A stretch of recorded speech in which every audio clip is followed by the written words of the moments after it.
Hey, it's Dustin. Welcome back to B2B Revenue Leaders. We're going way back in the Wayback Machine here and reposting our most listened to episode from 2023. So this one features Anthony Pierri, who is a partner at FletchPMM. And we're going to talk about why people don't care about benefits, they care about features. Yep, I didn't say that backwards. They don't care about benefits, they care about features. On to the episode. Hey, Anthony, welcome to the show. Glad to be here. Thanks for having me. Yeah, for sure. So we're going to be talking about a whole bunch of things, probably. So product positioning, product marketing. But I want to start with something you said that most marketers might get up in arms a bit or a little bit confused by, which I think is an interesting one, is you said people don't care about benefits, they care about features, which seems counterintuitive to what I've harped on and many people have. So yeah, let's explain that, dive into that one. Yeah. So partially, this is not a fair comment to make because when people say benefits, that means a lot of different things. So we are harping on, when my partner and I talk about this, we're harping on one specific version of benefits. So some people who say we promote benefits are actually saying the same thing that I'm saying. It's primarily when people are talking about benefits as ROI, metrics, outcomes, things like that. In that instance, we are saying you should not lead with those things. And there's a giant movement right now, especially in the SaaS world, in this economic environment, where people are trying to sell and the deals are getting killed by CFOs coming into the mix and essentially torpedoing all the progress that you made. And so everyone's saying we need to lead with benefits. We need to talk about ROI. We need to talk about the metrics that we improve. And that we say is fundamentally the wrong approach, especially in the B2B SaaS world. But just to even back up, my brother works for a medical devices startup, and they sell a specific type of cable that when nurses move beds from room to room, they always yank this cable out of the wall on accident. And so eventually the cable has to get replaced all the time. And when you have hundreds of beds, it's a really common problem. So my brother's company, they make these cables that are MagSafe on a laptop where they're magnetic. And so when you pull it, they just magnetically break apart. And what it does is it prevents all these cables from immediately breaking and having to be replaced all the time. So when he talks to these companies, he's on the sales side of the company. When he comes in, he shows the cable and he holds it in his hands and he says, look, that cable that always gets pulled out of the wall. And they say, yeah, you have to replace it all the time. Yeah. This one has this magnetic break and it breaks apart. And immediately it solves such an obvious problem in such an obvious way that immediately their eyes light up and they say, I need to get you to meet my boss, or we need to go take this over to this department. We need this for every single bed. So it's like taking candy from a baby. He walks in, he demonstrates the feature, and the ROI is so unbelievably obvious that it would almost be an insult to their intelligence to not show the product, to not show the feature, walk in and talk about, let me tell you the percentage of cables that we could save by using our solution. Let me talk about the benefit. Let me talk about the outcome. You don't care about features. You're not. That's literally the vernacular in the marketing world is you don't care about features. Tell them about these people, they don't give a rip. But that's actually fundamentally, especially in startup world, that's fundamentally not what people think. If you have brand equity, if people already know you and they understand what you do and they love you, yes, you do not need to talk about individual features. Nike can release a new shoe and you'll buy it without knowing this is how the insole is and this is how all those things. But if you're a startup, the way to have the ROI conversation is to show the features that solve very obvious pain points. And so like our biggest like mission when we think about product marketing is we're like, can we make SaaS companies as visceral and physical feeling as if I held that cable in my hand and demonstrated to you? Can we do that with SaaS products? And most people do not do that. They hide what their product is behind, we call it the impenetrable wall of benefits. That you'll go on their website and it's increase your revenue, boost your this, and 5x your that. And by the end of the page, you're like, I don't even know what it is. When would I use it? Who is it for? Why would I care? I've been hit with a wall of ROI. And so that is the piece that we're fighting against. And I know that's probably a longer answer, maybe rambling, but hopefully that gets across like the sentiment behind what we say. No, it does. And that makes a lot of sense. I guess my question after that then is, maybe I'm judging a lot of products, but I think a lot of products are copycats and don't have that killer feature. And you can put lipstick on a pig a little bit with positioning and messaging. But what would your advice be there? If you don't have that standout killer feature like the medical device example, then what? Is it just, think of a better product to build? Or where do you go from there? On some level, I think it is a product strategy problem that's being fixed at the level of messaging. And so a big example, I posted this the other day on LinkedIn. 95% of the startups that we see are actually just analytics products in disguise. And so most people, my hunch behind this is that there's a lot of founders who come out of Google, come out of these like data-driven companies, and they say, wow, the power of data, having the right data, not siloed, being able to do data analysis is really a strong feature. And so what they do is they create products where they basically say, I've got data in this silo, data in this silo. I'm going to connect them together. I'm going to add some AI to do some analysis. I'm going to give you insights and recommendations. We've seen that product 30 different times in 30 different industries, essentially doing the same thing. And what they find is when we say, oh, so you're an analytics platform, they go, oh, it's a really crowded space. We're not an analytics platform. We're a revenue platform. And you're like, what does that mean? And they're like, we help you uncover new options for revenue or whatever it is. And they always tie it back to these things that they think the executives care about. And then by the time you actually look at the product, you say, wait a minute, there's no generate revenue button in your product. You're a data analytics platform. And who has the pain point the most? It's not the executive. It's the data analysts who are the ones doing all this spreadsheet mashing and trying to pull in data from here and there. So I think a lot of times when we work with companies, we're bringing them to reality of the actual product they've really created. And you can pretend that it's something that it's not and try to sell it. But the only thing that will do is you're just kicking the ball down the field of they're going to be upset later once they've implemented all these things and you don't actually deliver anything that you promised. They don't see the big revenue bumps and ROI lifts that you were giving them. And they say, oh, wait, this is essentially, or even further down the sales cycle, when they're getting close to the end, they'll be, wait, this is literally just, you just give me a dashboard?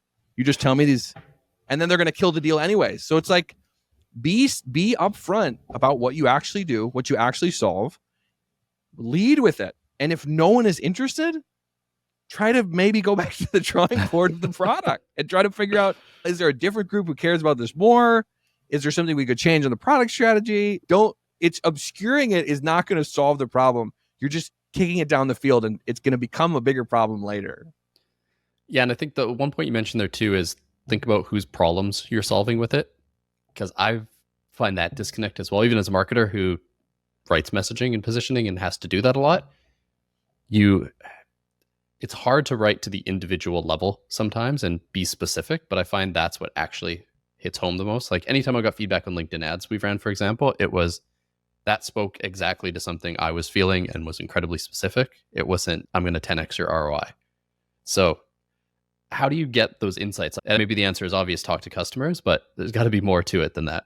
Honestly, people always say talk to customers, right? And they just say that. It's like a truism, right? And that's actually not even always that helpful, because if you're earlier in your startup career, you have a lot of customers from different segments. So if you just start talking to customers willy-nilly, this segment's going to ask for this set of features. This segment's going to ask for this set of features, this one, and they're all going to have different pain points. And so it's not even going to necessarily help you just talking to customers. You almost have to choose a segment or a set of segments that you're maybe testing and say, go deep into their problems. So if we're talking B2B, you sell in 9 times out of 10, you're selling in through a department. So are you going in through sales? Are you going in through marketing? Are you going in through customer success? And so what a lot of people will do is they'll say, my product needs all of those groups to buy in order to get value from this solution. And this is a lot of those analytics companies, right? We got to get the sales data in. We got to get the marketing data. It's a long time to value. And they say, who would actually be the decision maker who would oversee all these things? It's someone in the C-suite. So maybe our buying champion is the C-suite. And it's no. If you think, especially if you're going after a mid-market or larger mid-market or enterprise company, you think that the CMO is going to be walking around banging on the doors for procurement and legal and all the different decision makers, they're going to be doing all that to buy your software. You are living in a fantasy land, right? They are too busy to be going around all the hoops to get it. So your buying champion is likely going to be in one of those departments. So if you think about what is the most correct entry point into the business, assuming you do want to expand and do all this upsells and cross sells into the other departments, at least if you pick a department, not even necessarily an individual, but if you just said, what would it look like for me to sell into this sales department or sell into this marketing department? What are the problems that my product actually solves in the day-to-day lives of those people in that sales department? And you anchor your messaging at that level. It doesn't mean like I'm only going after senior marketing managers. It could literally just be like the performance marketing team or something specific enough that anyone in that group, if they saw your message, they would be like, that's me. I have that exact problem. And we often find that like getting to that level of specificity is scary, but that's what makes marketing effective. Like a lot of people who come from sales-led backgrounds and try to understand marketing, they get wrapped around the axle because they're saying, I usually do discovery. I do discovery in the sales calls to figure out where the pain point is. And then I kind of position the product in the moment for that specific problem. Well, yeah, we can do that. And that ends up pulling your product in all these different directions. So like putting a stake in the ground and saying, we're positioning ourselves for this type of department. And we're not going to do discovery because marketing, you can't do discovery. You're essentially putting something out there. And if people resonate with it, then they're going to click your ad or they're going to go to your page or whatever. And so we often find at least choosing either a specific department to target and testing around it, or sometimes you can target a specific use case that spans across multiple departments. But that often relies on tactics like SEO, where I'm looking for the best way to schedule meetings and maybe Calendly pops up, right? That could be a freelancer, it could be a marketer, it could be a single business owner, but they all have such a specific use case that your product can pop up in the mix. So either anchoring on a use case or a specific team can get you to that level of specificity to see if this even resonates with anyone. Yeah, and I think the tie there between product, like actual product management, developers, and marketing needs to be tight for that reason, because I've seen so many products that try to boil the ocean, be for everyone, and then it's this massive bloated product and no one loves it. Like you can't be for everyone. So I think tying that, and those products suck to market. They're really difficult to come up with positioning and messaging. So I think there's a nice interplay there where I think marketing has to get closer to product, because sometimes product marketing is more come up with the specs and map it all out, which it needs to be way more than that, I think. 100%. And if you watch like Apple's Vision Pro demo, that's like some of the best product marketing you'll see. They're showing the product and showing exactly which problems each of the different features solve for the end user, right? You're sitting in a room, you want to watch a movie on a big screen, but your TV is pretty small. So you sit, you put on the headset, and it creates a giant screen. And I'm watching the product, and I'm seeing exactly what the benefits would be without them having to tell me. Like I made a joke once on one of my posts or something. It was a picture of a shoe, and it was like, people buy the shoe. They don't buy 120% walking increase speed or something, right? Like efficiency quotient or something. So to your point, marketing and product getting close together in the early days is really important. When you get bigger, it becomes, a lot of marketing becomes brand recognition. Yeah. So you're just like, once you're, I don't know, who was I listening to? It was some podcast I was listening to, and there was some ad for, I can't remember, it was like Microsoft or Oracle or some giant company. And it's just trying to remind you that Oracle exists. So it was like, once you get big enough, you're not really doing product marketing when you have so many different products and platforms and all these different segments. But in the early days of a startup, you really are doing, all of your marketing kind of has to be product marketing. Because if you can't get people to buy into the product that you're trying to sell, you're never going to find product market fit, right? Like you're not going to find brand market fit without first having found product market fit, if that makes sense. For sure, yeah. Unless you have $200 million to throw at it and burn off the jump, then maybe you can do it. Or if you're doing a moonshot product, like you're trying to colonize Mars or something, and that product's not going to exist for 100 years, but you're going to take the VC money now to figure it out. The Elon Musk strategy, basically. Yeah. Which is not a good one for the rest of us and this planet, probably. Yeah, totally. Cool. And then one thing we, I think, mentioned around it when you were talking about differentiation and positioning, everyone wants to create a category and come up with a new name now. Like you said, a lot of them are analytics platforms or something else. So let's talk through that. In some cases, it makes sense, and the odd company has nailed it. Drift kind of being the example that everyone always goes back to. But what suggestion would you have then instead? Like instead of category creation? Yeah, you can. The thing is that category creation is a really hard thing to pull off. And a good modern example right now is product-led sales platforms. So product-led sales platforms have all been popping up all over the place. People are creating thought leadership around it. There's conferences being started. And even with all of that, a lot of the product-led sales companies are not calling it product-led sales anymore. They're pivoting to other things. So that category, which had all these different people diving in, really trying to put their best foot forward, has failed to really take hold, especially in the enterprise. And so people are now calling it revenue data platform and revenue. I can't even remember. They're all like revenue related, which is like, to me, I'm like, you're throwing away all this effort over the last 5 years of category creation that seemed like it was getting close to winning. So like if all those people are failing with tens of millions, hundreds of millions of VC dollars, can't get that category to solidify, the chances that you are going to create the next big category are so infinitesimally low that it's like, it just doesn't, for me, it doesn't feel like a worthwhile exercise. To me, it's better to position yourself in an existing category that gives people a reference point, but then just show how you're so much better, how you're 10 times better, and highlight the limitations of the category with all of your most differentiating features. So like even they called the first car the horseless carriage. That was how Henry Ford first explained it. He gave a piece, and then eventually, if you find the level of success that you are hoping to get, you may end up creating a category on the side, right? Like it may just happen that people start calling it automobiles and other people start making them, and it creates this whole thing. And the market kind of determines this is a new category for you. I don't think, I could be wrong. This actually could be wrong. I don't think Uber or Lyft, and maybe they did, came up with the phrase ride sharing.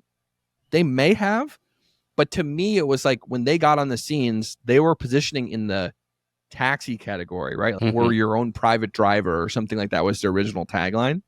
So it's way better, in my opinion, way faster to give people a reference point and then pick a reference point that really makes you shine, not one that makes you worse. So like even my partner and I, we were trying to decide, should we call ourselves an agency or a consultancy? And we do hands-on work, which kind of puts us in this middle spot. We could have tried to invent a category, some new thing that doesn't exist, and then no one would know what we did for the next 5 years while we were trying to create this category. We're a service business, so we're not taking VC dollars. It's probably not going to work. If we call ourselves an agency, people will expect that we're going to do custom work, that we're going to do lots of different things for them, that will maybe have people who work for us. That's not what we do at all. If we position ourselves as a consultancy, people will expect that we'll have a process that we work through. They won't be expecting that we actually help them do some of the final deliverables. So we end up being able to say, we're like a consultancy, but we actually help you do the work. So it's, oh, interesting. These consultants don't just come in, give me advice from their armchair and then leave. They actually do some of the hands-on work with us, which helps us get this win. So for us, we were like, that category is better for us, even though there isn't a perfect match for a productized product marketing, semi-consultancy, semi-agency piece. Yeah, it's interesting because there's hints of Andy Raskin's framework and April Dunford's framework and a whole bunch of these kind of tied together there. I think to me, the main thing is you didn't really pick an enemy with consultancy. Let's be real. Most people don't like consultants because they don't do the work. So that's a big benefit. You see a lot of companies popping up, to go back to analytics, that are subtly dumping on Google Analytics because GA4 sucks and Google Analytics isn't that good. It's just pervasive. So it's picking that enemy or reference point, like you said, and then going from there. It sounds super easy. It's always a process and incredibly hard to do in real life. We don't have to go through the whole framework and what you suggest, but maybe baby steps. How do you start planning that out? Yeah, so usually it's what we try to do is we anchor. It's like Andy Raskin, he talks a lot about the old way and new way.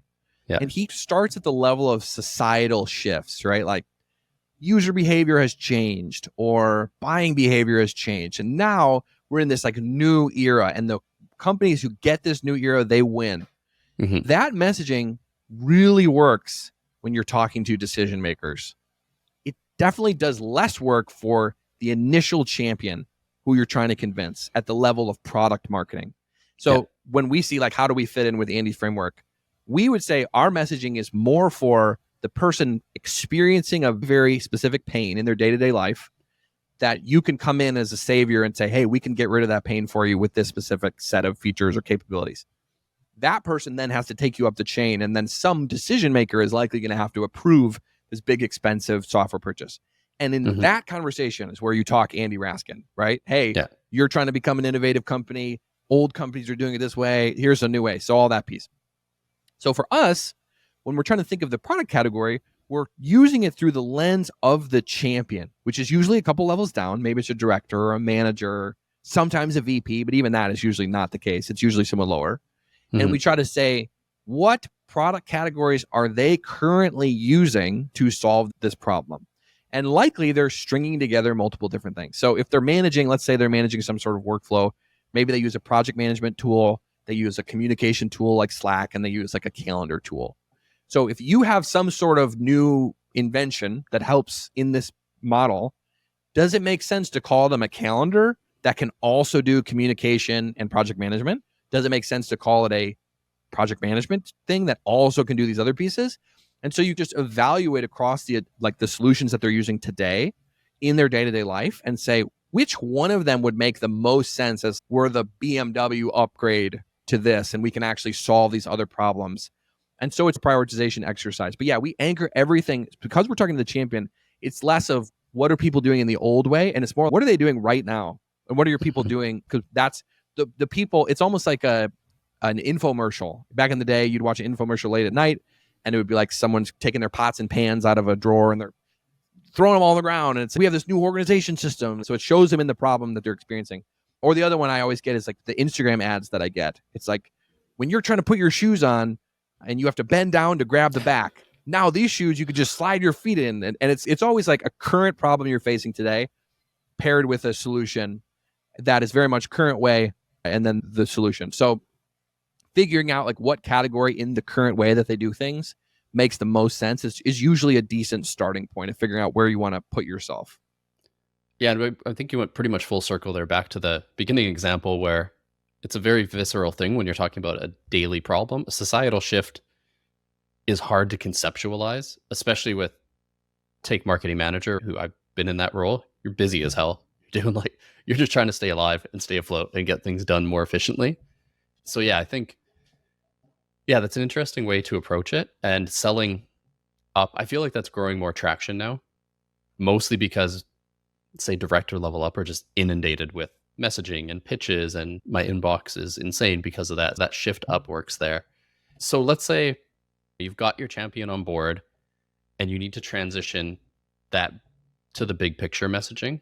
Any tips on how to really arm and drive that champion? Because I find those are the easiest deals to close. You have a champion, they're fighting for you, but you need to arm them and give them something to tell the story rather than just bringing you in. Yeah, and it's going to be obviously very product to product, but a lot of it is, have you done the work in the back end to think through what do the other decision makers care about, and how can I give the champion the best tools to either have them sell it to them internally or get the meeting? And a lot of that becomes really sales specific tactics. But I love the example of Reforge. So Reforge is the product management, product strategy, growth strategy, cohort based, and sometimes courses that they upskill people in tech. And so if you apply for Reforge, you get in, and then they send you the bill. If you don't pay right away, if you wait, you'll get an email from them that says, hey, we saw you didn't pay.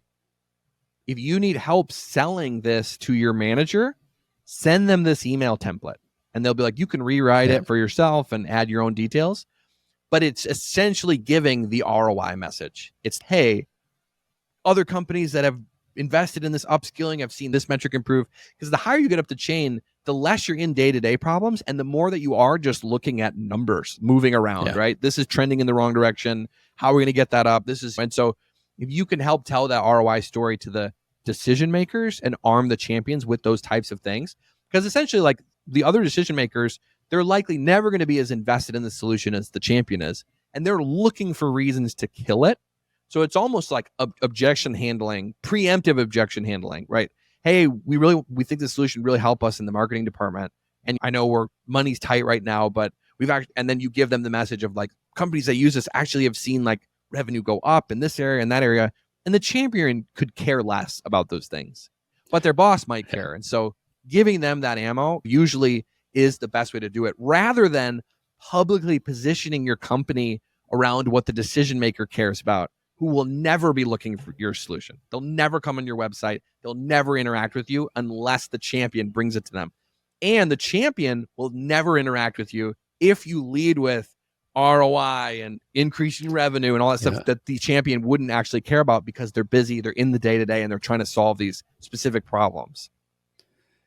Yeah, and I think given where we're at, like you said, everyone is leaning into ROI, and that's the go-to. Money's tight, let's do ROI. Cost of inaction as well, which I feel like is a little bit closer to the end user. But it seems like a good time to actually stand out and, do it this way rather than get inundated with, I don't know how many emails I get that are 5x, 100 times, 300% gain. And I just think it's all made up numbers, and maybe I'm a skeptical marketer.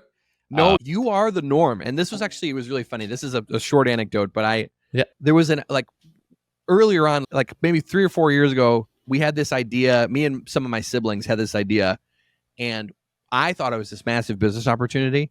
And so I was trying to convince my siblings to go in on this business idea with me. So I was like, listen, we're going to make this amount of money in the first year, this amount of money in the second year. And they were not interested. And I literally I was complaining to my one sibling, and I was like, do they just not care about the money? Are they not motivated by success?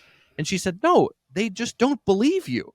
They don't think that it's going to happen and that you're going to make all this money and that anything is going to come through. And I was like, the biggest barrier for most people is the believability piece. You can throw out ROI numbers till the cows come home, and they're just not going to care or believe you until they understand the what and the how. Another example I like to give is the ice bath challenge, or not challenge, the ice bath, like for health reasons.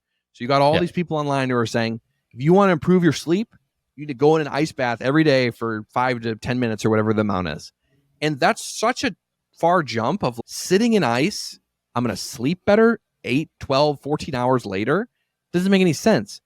The thing that convinces them is when Andrew Huberman, the neuroscientist guy, gets on a podcast and talks for 2 hours about all the biology of how the ice bath does X and Y. And then you start to think, maybe it really will give me that ROI of better sleep. The how and the what are what bridges the gap to make people believe the ROI. Usually, if people are giving you all these ROI objections, you haven't convinced them of the what and the how. And it's like a lag measure of, you need to fix this higher up. It's not an issue of my ROI numbers aren't compelling enough. They probably are compelling enough, but the people just don't believe you. Yeah. And as marketers, that's like the least sexy stuff to try to communicate is, what does it actually do? What is your product actually? So I get why they do that. I've been guilty of that as well, of trying to make it more intriguing, more provocative. But sometimes you just got to tell them what it is and what it does and why they should care. So I think Anthony went full circle there all around. I love the example you mentioned at the start of your brother with the very physical thing to show. I know you have a bunch of frameworks online. You talk a bunch about this on LinkedIn. So if our guests want to learn more, connect with you, where should they go? Yeah, easiest thing would be give me a follow on LinkedIn. You could shoot me a direct request. I add essentially everyone, unless you're like visibly trying to sell me something, like, hey, here's my web development services. And I'm like, we don't have really any web development needs. So anyone who reaches out, I'll connect. If you comment on any of my stuff, I usually comment back to everyone. So I'm trying to be very accessible for everyone. And then if you really wanted to get like the summary of everything we think about product marketing, we have this Notion database that we've been selling that has, I think, like 180 entries in it with all these different frameworks and downloadable Figma templates. That's basically organized by category. Hey, you can see what we think about positioning, or if you're trying to make your website better, here's what we think about website, how that connects with positioning and things like that. So that's probably the easiest actual product that would give you some insights. So we just have that hosted on our LinkedIn's, me and my partner. Okay, awesome. So I'll include those links in the show notes for everyone listening. And Anthony, thanks for joining me, talking about product marketing, and appreciate it. Definitely. Thanks so much for having me. Thanks for listening to this episode of B2B Revenue Leaders. My key takeaway really is just that simple and specific messaging is almost always your best approach. As a marketer, it's easy to get caught up in wording and phrasing and trying to get it too fancy and too sexy with your messaging. But in reality, your buyers just want to know what you do and what's in it for them. So sometimes less is more, keep it simple, stupid, all those cliche phrases. It might be true in this case. So if you enjoyed this episode, hit the little follow or subscribe button in your podcast player so you get pinged when our next episode drops. And we'll be back every Tuesday with a new episode.